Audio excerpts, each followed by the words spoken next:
Okay, I'll just record it. So, okay, we are now in chapter 4 of Bhagavad Gita as it is, and it is transcendental knowledge. It is called, the chapter is entitles, and verse number 30 we are seeing today, but 20 up to 29th verse what we discussed last week was mainly about yagya. Yagya means sacrifice. So for especially, see, we are in Kali Yuga. In Kali Yuga, even going to work, normal duties, or just going to school itself is not easy for us, because we feel lazy, we feel tired, we feel very dull, demotivated. These are the qualities of Kali Yuga. Okay, there are 4 yugas: Satya, Treta, Dwapara, and Kali. So in Kali Yuga, these are the qualities of people in Kali Yuga. Okay. So it is not surprising if we are feeling, very lethargic and not motivated. But in Kali Yuga, there is one good quality. Kalayadosa nide rajan ashtihi eha mahan guna. Kirtanat eva krishnasya mukta sangha param vrajay. So there is a verse in Bhagavatam, Srimad Bhagavatam. It says that Kali Yuga full of bad qualities. But there is one most important and good quality is this Kirtana of what? Krishna. Sorry. One second. Mama. Sorry, one second. నేను జిత్ ప్రభు వెళ్ళినారు ఇక్కడ కొంచెం phone பேசி என்னன்னு கேக்குதுங்க.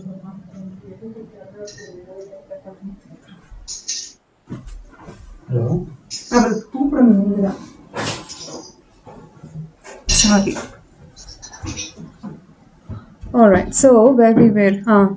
So in Kali Yuga, these are the symptoms, right? But we have one best quality, which is when we do chanting of Krishna. Okay, chanting the holy names of the Lord, Supreme Lord Krishna, Kirtanat Kirtanat eva Krishnasya. Definitely, if we do the chanting on Krishna's name, what happens? Mukta Sangha Param Vrajay. So we will get liberated and attain the supreme destination. Okay, so this is the best quality of Kali Yuga. So Yagya, we are talking about in chapter 3 or chapter 4. It won't be necessary for us, even though Krishna stresses that if you don't do yagya, you won't be happy in this life or next life, but we don't have to worry about it. Why? Because if we do Sankirtan yagya. What is Sankirtan yagya? Kirtan means chanting the holy name of the Lord. Sankirtan means singing with other like-minded people. Okay, when we chant this holy name of the Lord, Hare Krishna, Krishna Krishna, Hare Hare, Hare Rama, Rama Rama, Hare Hare. When we chant, automatically whatever the benefits that is derived by doing this yagyas, whatever they recommend, we will get more than that.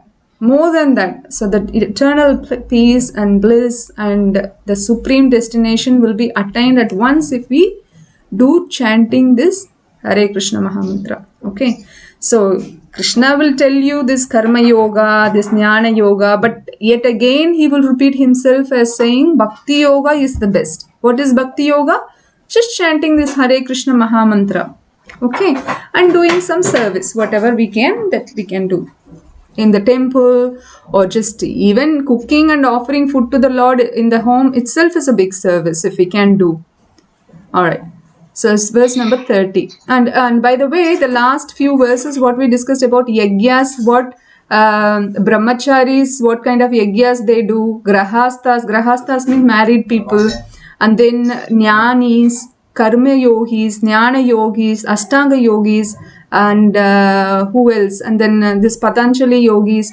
So what kind of yagyas they do, how they do, that we discussed. Okay. Also, we discussed about how this yogis, Ashtanga yogis, does breath control to live longer, so they can meditate longer. Then they can get to choose the time of death, and then they can choose where they wanted to go. They can go Satyaloka. But remember though, even they do all of those things, they can't go beyond Brahmajyoti. Brahmajyoti means what? The light of Krishna. Brahman, that's the light coming from Krishna only. Can I request you, everybody, to mute yourself, please?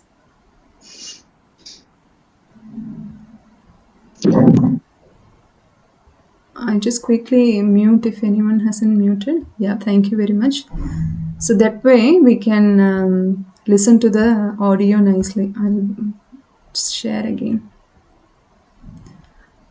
So that was the few verses that we discussed, and not Param, but this yogis, what they do is this Purnaka, Rechaka, Kumbhaka. Purnaka is deep inhalation, and then Rechaka means deep exhalation of breath, and then Kumbhaka means what? Holding the breath. And these are the process they do. Why? They can live longer. They can choose whether they wanted to leave the body in Uttarayana or Dakshinayana, like that. And then they can attain some, hello Vallabha, and they can attain the Brahma Jyoti or Satyaloka, which is the topmost loka in material planet. Yes, Ritvik. Do you have a question, Ritvik?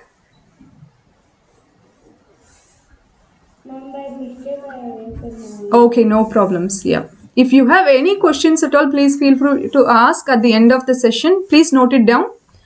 But of course, if you have that question that's stopping you from listening further, yes, please ask me in the middle also. It is fine with me. Okay, verse number 30. Sharvepi yete yagya vido yagya shapita kalmashaha yagya shistamritabhajo yanti brahma sanatanam. Translation. All these performers who know the meaning of sacrifice become cleansed of sinful reactions, and having tasted the nectar of the results of sacrifices, they advance toward the supreme eternal atmosphere. So here, what happens when we do this yagya? We know that this is cleansing process.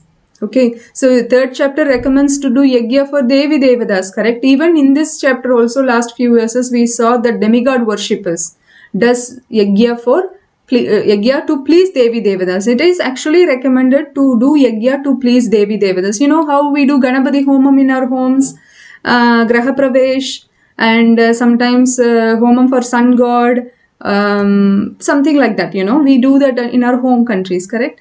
So why do we do that? For material benefits. But Sankirtan Yagya, when we do chanting of Hare Krishna Mahamantra, it is actually for spiritual benefit, and material benefit will automatically be fulfilled. We don't have to work on that purposely or separately. When we chant simply, if you want to get good marks or first rank, or you want to be successful in your life, if you want to get married or have children, whatever it is, even if you wanted to get something, you want to borrow something from your neighbor, you don't know whether she will give you or not, you just chant and then go, she might give you. So it is as simple as this process is Bhakti Yoga, and the benefit is immense. We can't even just calculate how much benefit we will get. Okay, so this process is talking about how when someone knows the meaning or the purpose or the benefit of sacrifice, and that once they get taste of it, they won't leave it. They will continue to do it, and because it is cleansing process and it removes sinful reaction. Those days they say that you have to do this atonement, prayachitta.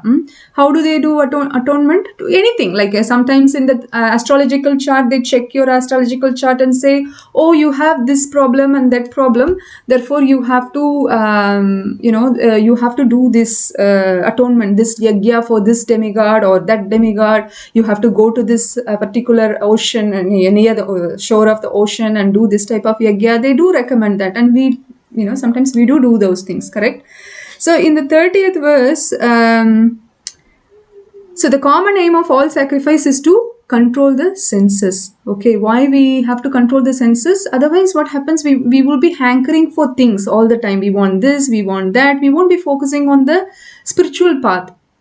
So when we do this bhakti, what happens, we will lose the not importance, but we lose the interest in gratifying our senses. We focus on purification more, because that will happen automatically. We don't have to separately work on it, but rather it happens automatically. All right, but we'll go to the next verse.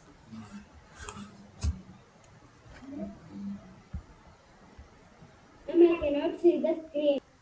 Yeah, because I stopped the screen now and then so that you can see me discussing. I can see you. Okay, the next verse is small one.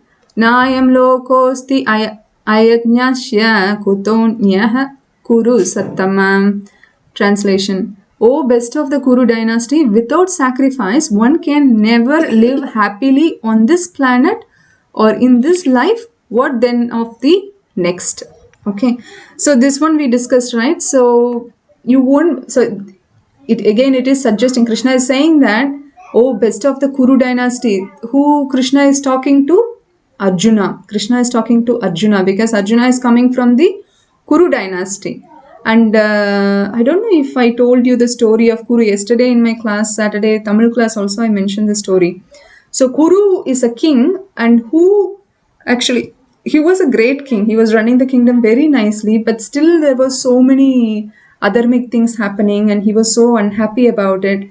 Cheating and adharma are all happening. So what he did was, he wanted to do some farming to yield dharma back, and the truth, the satyam, and everything back. So when he said he was going to do the fielding, the farming, to yield these crops of dharma, satyam, and saucham means cleanliness, and tapas means austerity, everything back. Everyone laughed at him. What are you talking about? How can you yield? In the farm, what do you do? Farming means what do you do? You can only crop the vegetables or grains and things like that, cereals, but not the dharma or satyam. But he said he was very persistent, he was very determined. So he was doing that. He chose a place and he wanted to do the farming over there, and he was trying to do that. And then Krishna was very much pleased with his determination, and he appeared before the king Kuru and asked, okay, I'm pleased with you, but tell me how we are going to do that. Then the Kuru said that I am going to sacrifice my arms, my limbs, the body limbs, so my legs for example, for Satyam, and my arms for Dharma, like that. I'm going to sacrifice my limbs of my body.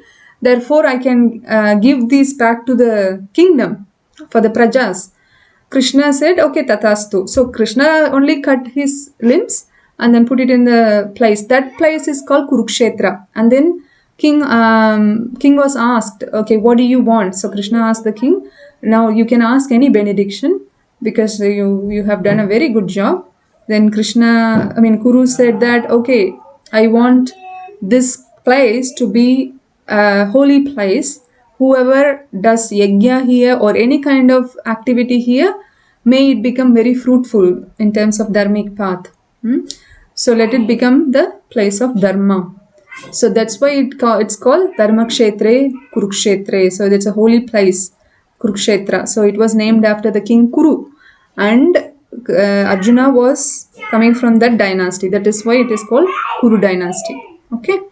All right. So in this verse also it is important. What happens with the material entanglement? People are very ignorant. Ignorant means what? Lack of spiritual knowledge, ajnanam or avidya. So when they are in this vijnana, not vijnana. Vijnana means realized knowledge. Jnana means knowledge. Vijnana means realized knowledge, practical knowledge. You do theory in the class, and you go to the lab and you do some experiment. Okay, that is experimental knowledge or realized knowledge. That is vijnana. Jnana means just knowing about it. That's just knowledge only, not practical knowledge. So jnana, vijnana, and then there is ajnana, means no knowledge at all. Okay, so means ignorance. When people are very ignorant, they don't know Vedas, they don't know Shastras, they don't know what Shastras advises us to do. What do? They simply waste their life. See, now we are all sitting and hearing about Krishna and his instructions, reading Bhagavad Gita nicely. But there are so many people out there in the world, they are least bothered about these type of activities, but rather they want to spend their life in sense gratificatory process, like maybe doing so much that is not going to help them, like gambling or intoxication or cheating and those type of adharmic activities. Okay, so what happens is when we are ignorant, we tend to make sinful things, correct? So it's natural. If you don't know, if you are going to the new state, whichever state, and you don't know the law of the roads, the road law, traffic law, but naturally one is expected to know before you start driving the car. You should know what is the traffic law or road law of the local state where you are. But if you don't know, what will happen naturally? You will commit some offense. You might go fast. If it is a 40 kilometer speed limit, you might go in 60 kilometer speed limit, because that is what it is in your country, for example, or in your state. Now you are committing an offense. And if the police caught you and the police would say, excuse me, you actually exceeded your speed limit, therefore you have to pay the fine, otherwise you go to jail. The person might say, well, I don't know, I'm new to the state, how do I know? But the police would say, if you have a driver's license and if you have come to the state, then you should know the state law, local state law, before you start the car. If you don't know, now you learn and also you pay the fine. Correct? This is exactly what happens to us. And we are human beings. We have taken millions of lifetimes previously in different bodies, not just human body. It could be animal body, bird, or a tree, or aquatic, anything like that. We had taken many lifetimes before coming to human birth. And when we came in the human body, and we say to the law of karma or whoever in charge for karma, and we say that I don't know that I should not steal things, I don't know I should not lie, but I just did because I'm new to this human body, then what the law of karma would tell us, excuse me, sorry, you have to pay the fine, which is the sinful reactions. Correct? So because being ignorant doesn't mean you can't get away from the sinful reaction. So we have to suffer for every action. There is a reaction. For every activity, we have to either suffer or enjoy. If we have done good things will come, so we can enjoy. If we have done bad things will come. We have to suffer. Whether we want it or not want it, we will have to suffer. But the one best thing about bhakti is, in bhakti, there is no reaction. You might still do wrong things doing bhakti, but there will be no reaction because bhakti will protect you. But it doesn't mean that we can do wrong things in the name of bhakti. That is wrong. That is a big offense actually. But at least we are innocently doing it. But when you are in the path of karma and you are innocently doing some wrong activity, sinful activity, you are innocent 100%. You didn't know you did it. You still have to get the reaction. But you're in bhakti path instead of in karma path or jnana path. You're in path of bhakti and you have done the mistake. Same offense here again or first time innocently. Now Krishna will protect you.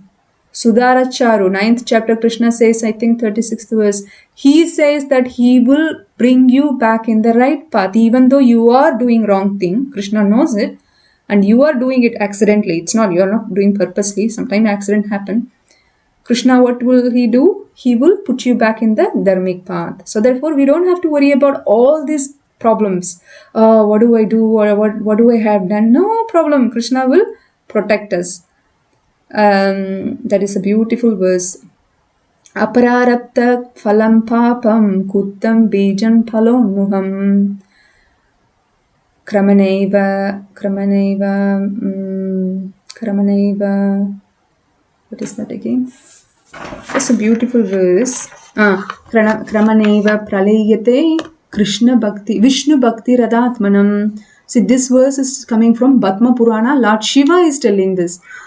So what is he saying? Lord Shiva is one of the greatest devotees of Krishna. Okay, Vaishnavanam Yato Shambhu. Krishna, Lord Shiva is the Vaishnava, one of the most senior Vaishnavas who is following Krishna. So, but in Bhaktama Purana, Lord Shiva is telling that anything, if you have done Kuttam, Bijam, Pabam, Falonmukham, that means the Papa means what? Sins. Okay. Whether your sins you already committed, three kinds, whether you already committed, or you are about to commit, or it is still in the dormant state, means it's still totally unmanifest, unawakened state. It might manifest only later stage.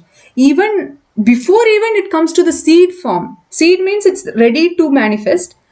Then one already manifested, that is Papa. Papa Bija means the seed of sin that is about to manifest. And this Falon Mugam means what? That's waiting to take place. Okay. Whatever condition of the sin you have or you're about to have, doesn't matter. What will happen? It will be burned down to ashes. Kramanaiva praliyate. It will be totally destroyed. How and when? Vishnu Bhakti Radhatmanam. When you do bhakti to Lord Vishnu or Krishna, it will automatically remove our sins. That is the best part of being in Krishna consciousness or God consciousness. Okay. Verse number 32. Evam bahuvida yajna vidata brahmano mukhe karmajan vidditan sarvan evam nyatva vimokshaye. Here the word vimokshaye, vimokshanam means liberation, vimoksham. Okay. So you will be liberated. When will you be liberated? You will be liberated if you know this thing. What is it you should know? That all these kinds of sacrifices we have studied, these are approved by Vedas, and these are born of different type of work. That means prescribed duties, karma. Okay, so karma jan means janma. It's coming from the word janma. Jan means. Can you please all mute yourself?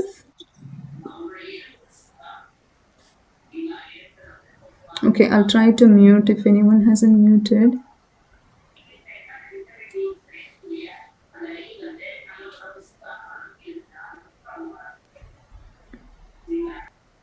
All right.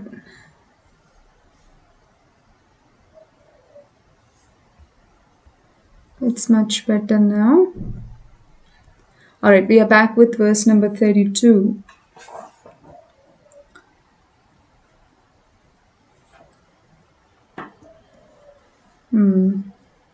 So, because the conditioned soul is a deep bodily concept, work with body, mind, or intelligence in the form of different sacrifices is recommended to ultimately get liberated. So, that is the thing that we should know. When we know this, we will be liberated. But again, I'm telling you, when we do Bhakti Yoga, you don't have to know all of these things. Simply chant Hare Krishna, Krishna Krishna, Hare Hare, Hare Rama, Rama Rama, Hare Hare. If you chant every day, our heart will purify. Cheto Darpana Marjanam. Our heart will get cleansed and we will become a better person. We will follow the right path, dharmic path, and then we will not do any sins automatically. We get the knowledge also. It's not that you have to separately learn all of this and then do bhakti. No. You can directly do bhakti and then knowledge will automatically come to you. Okay, so from Vedas, you will know what is your prescribed duty. From Vedas, you will know karma. Karma means your prescribed duty. Karma could mean different things. Karma means your reactions. Sometimes karma means your activity, your present activity. Karma means karma yoga, niskama karma yoga, or shakama karma yoga. Or karma means your prescribed duties, as we said before, like that. Okay. Anyway, what is your prescribed duty as a brahmachari or a grahastha or vanaprastha or sannyas or jnani or yogi, whatever or whoever you are, your duties, what is your prescribed duties and how you can do sacrifice. Whether you can do sacrifice through intelligence, like jnanis, swadhyaya, means studying Vedas by, or brahmacharis, you want to do through sense control. Or grahasthas through dravya yagya, like doing charity, for example. Or karma yogi is doing a yagya for material benefits, or like Sakama Karmi Yogis, like that. So everything is prescribed in Vedas. Okay, when we do read Vedas, then we will know how to do yajna and what kind of yajnas we have to do. That also we will know. Then we will get moksha. But Vedas, do you think it's easy to read Vedas, study Vedas? It's not. There are 4 Vedas: Rig Veda, Yajur Veda, Sama Veda, Atharva Veda, and even in Mahabharata, 18 Parvas and 100,000 slokas, and in Srimad Bhagavatam, 18,000 verses, 12 cantos. Bhagavad Gita, we have 700 slokas, 18 chapters.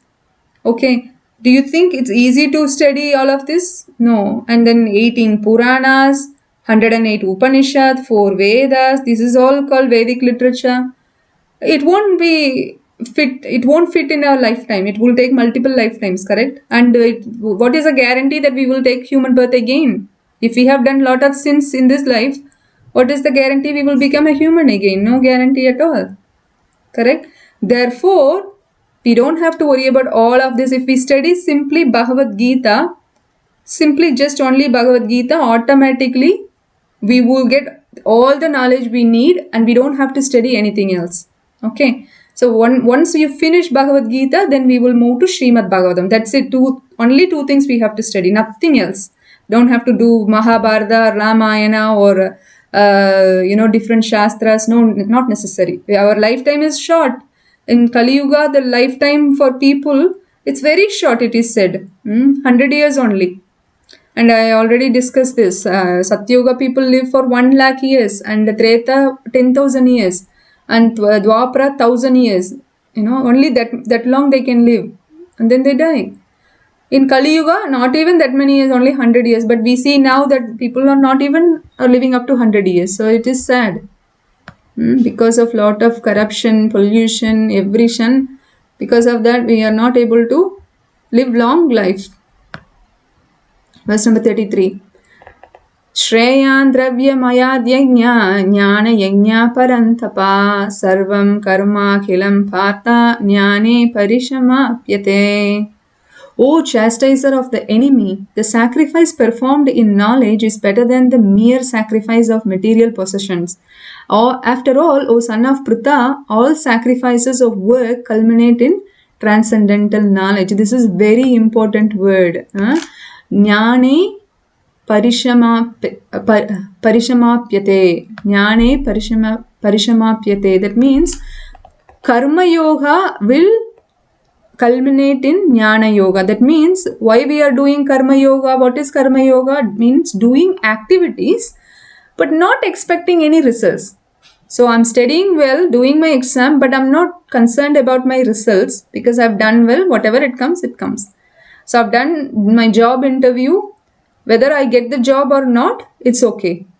That kind of attitude we will need to develop. By studying Bhagavad Gita, we will develop that kind of mental attitude. That means what happens? No stress, no anxiety. We will become peaceful because Krishna is there to protect us. Avashya Rakshibe Krishna. Okay, Krishna will surely protect us. Why we have to worry about whether I will get this or not? This kind of anxiety will kill us, correct? It will create so much mental agony.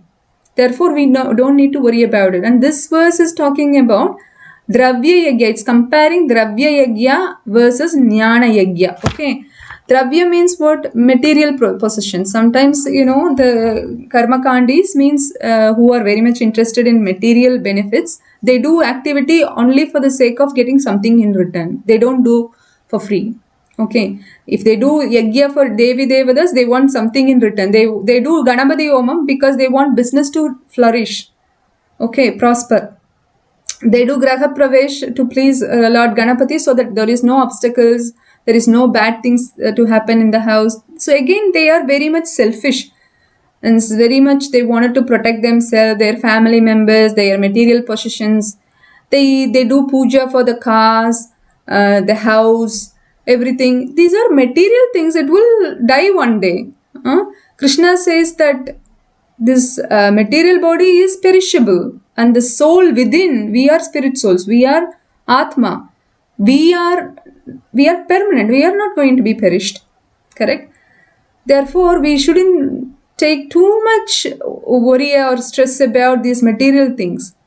And this verse Krishna is talking about Jnana Yagya. When you do the sacrifice to get Jnana, that is more, that's far greater than doing the sacrifice by giving your possessions.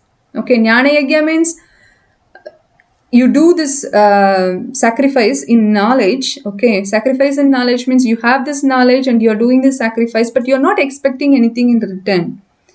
Okay, Dravya Yagya means you want something in return, right? So therefore, if you do this, the Dravya Yagya versus Jnana Yagya, Krishna is suggesting Jnana Yagya is better.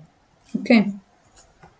And again, when we do Karma Yoga, Karma Kanda activity, then you promote yourself to Karma Yoga. What happens? Karma Kanda means what? As I said, you do activity to get fruitive results. Then one level higher, you become promoted in the sense, knowledge wise. Then you are doing activity again. You are doing same activity, but this time you are not expecting anything in results, but leaving it to Krishna. Okay, that is Nishkama Karma Yoga. When we do that, what happens? You will get Jnana. So that is the end product. Okay. And the next verse is very important verse, and I would like the kids to memorize this. So we will talk about this verse in our kids class. तद्विद्धि प्रणिपातेन परिप्रश्नेन सेवया उपदेक्ष्यन्ति ते ज्ञानं ज्ञानिनस्तत्त्वदर्शिनः. Translation: Just try to learn the truth by approaching a spiritual master. Inquire from him submissively and render service unto him. The self-realized souls can impart knowledge unto you because they have seen the truth. Okay, so this verse is talking about the importance of how one should approach the Guru. Okay, there are two things we need to do. One, we need to approach the Guru submissively, with humility, with respect. So you don't go to the teacher and say, "Hello, teacher, can you say answer for this?" Not with the attitude, not in a challenging attitude, but rather you will go to a teacher because you're learning from the teacher. Whatever you're learning, correct? So we have so many gurus in our lives. Okay, and there is Avanti Brahmana from Srimad Bhagavatam. He says that he has 25 gurus, something like that, 24 or 25 gurus he says he has. And he said that he learns from the snake, the spider, the bird, even from the woman, like a woman who sells herself. So like that, so he says that he has so many gurus, not just one guru. We have so many gurus in our lives. So even from the sun we learn something, right? So when we learn from someone and they become our guru, sometimes our children also our guru. Not sometimes, most of the time our children is our guru only. Because of guru, children we learn something, we teach them, and then they teach us something. They teach us patience, tolerance, like that. So when we approach the guru with submissiveness, he will impart the knowledge that he has seen, because he has seen the truth. Jnaninas tattvadarshinaha. Darshina means seeing. Tattva means the truth, absolute truth. And Jnaninas means the knowledge he will impart. Upadekshante, he will give that upatesham, that instruction. He will give us that, impart that knowledge.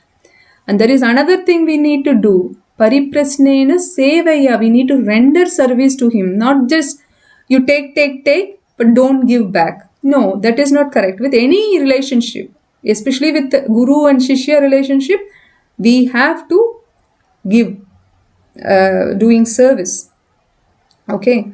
So there is a story I will tell you, but it's time for kids class, but I will tell you the story for the part of the kids also. So there is this Ramanujacharya. Okay. Ramanujacharya is a great devotee of Lord Krishna. And one time he and his disciples went to one other disciple's house for So for like on the way they were passing by, so they thought they will stop by and stay overnight and then leave next day for their journey. So the time they came, only wife was at home, and the husband actually went outside and he'll be back sometime later. But for now, only wife was home. And when Ramanujacharya came with the disciples, the wife invited them, and with very much humility and submissiveness, she nicely received them and made them comfortable in the house. And then she told them that she is going to prepare a grand feast, so they will have to honor the prasadam. And Ramanujacharya said, okay, fine. And there were so many disciples, not just one or two. And guess what? This lady, the disciple's wife, they are very poor, but very nice lady. But they are very poor. They don't have any money. They don't even have anything to cook. No groceries, nothing. And she doesn't know what to do. She promised she's going to make a grand feast, but how is she going to make it? She was thinking, and then she remembered that there was a man, he was a very bad guy, and he had a very bad interest in this lady. And he is a grocer, he runs a grocery shop. So, what she did, okay, let me go to him and ask, because he would give. So, she went to this grocer and said, look, I will satisfy you, whatever you want, I'll give. But now that give me some groceries to cook some feast for my Guru Maharaj and his disciples. And this man became very happy.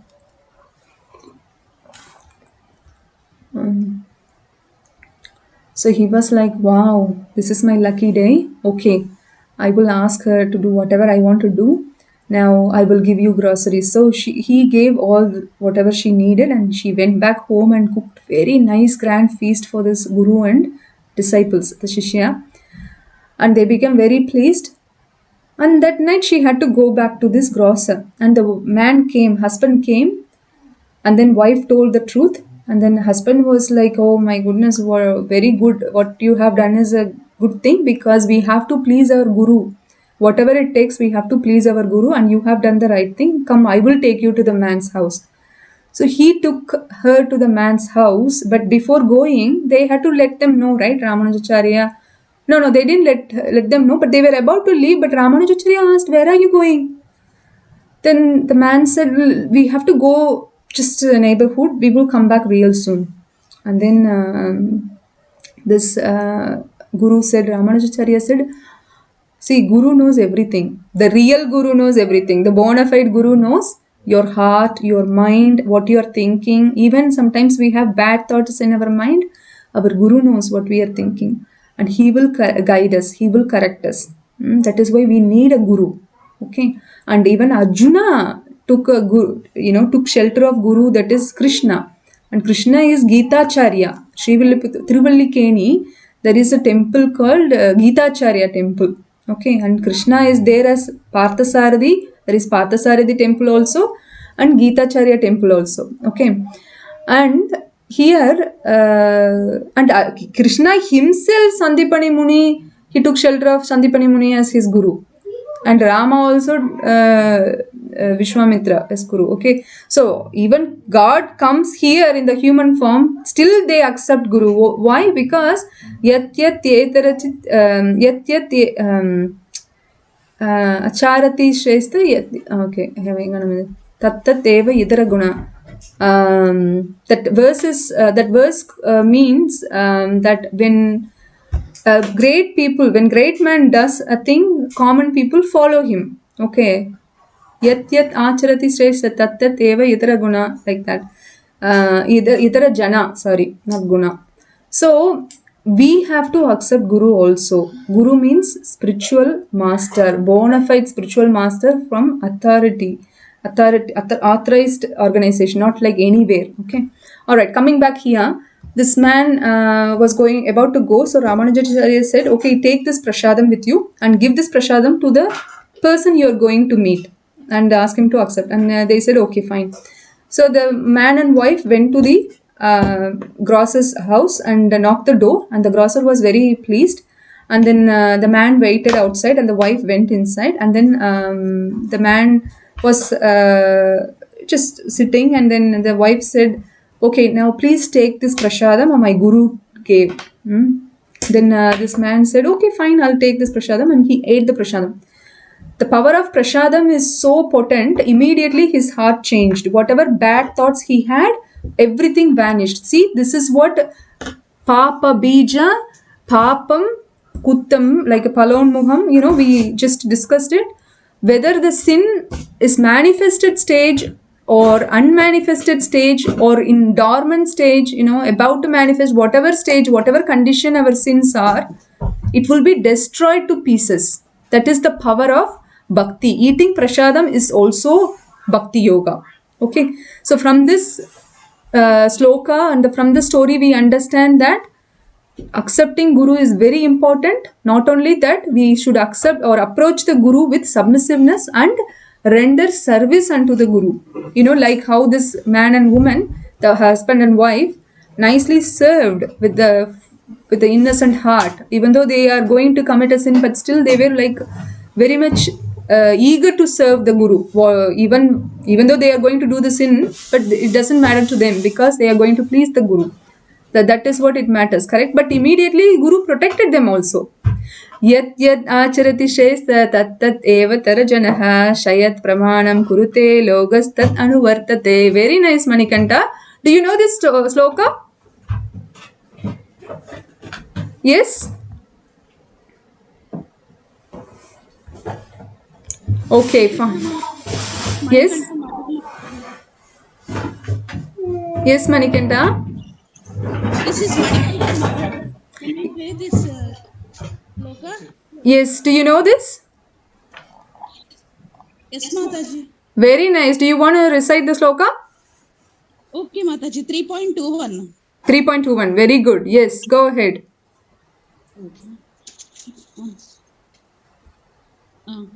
यद्यदाचरति श्रेष्ठः तत्तदेवेतरो जनः स यत्प्रमाणं कुरुते लोकस्तदनुवर्तते. Very nice, very nice. So you go to sloka classes? No, Mataji, just we are reciting for in every Ekadashi we are reciting total entire chapters, and we are already in ISKCON, Mataji, since 5 years. So we are little bit experienced in reciting Very good. slokas. Very nice, very nice. Okay, do you want to recite this sloka? Tatvidi pranipatena? I know. तेन परिप्रश्नेन सेवया उपदेक्षन्ति ते ज्ञानं ज्ञानिनास्तत्त्वदर्शिनः. Very nice, very nice. I'm very happy to hear that you are very eager to learn and consistently learning Bhagavad Gita and reading and reciting slokas. Every Ekadasi. Yudhishthira, are you trying to draw something on the board? Okay, all right. I'll stop the. After the end of the class, can we kids or